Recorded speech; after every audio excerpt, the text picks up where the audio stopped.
The following how-to video applies to specific models and trim levels. Please take a moment to confirm this video applies to your Subaru. There are 4 ways to open the power rear gate on your Subaru: from the driver's seat, with your key fob, at the rear gate, or hands-free.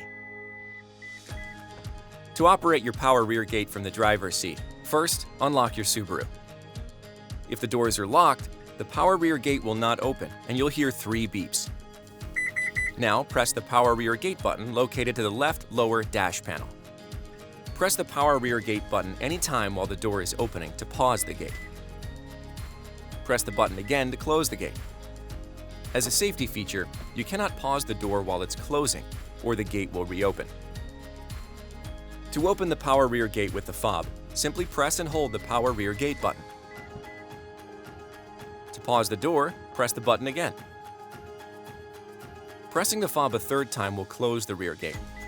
Again, as a safety feature, you cannot pause the gate while it's closing, and pressing the button will cause the gate to reopen.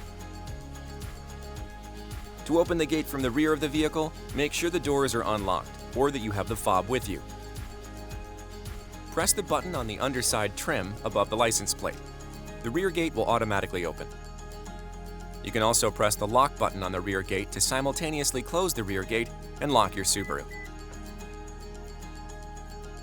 To open the gate hands-free, make sure you have your key fob with you.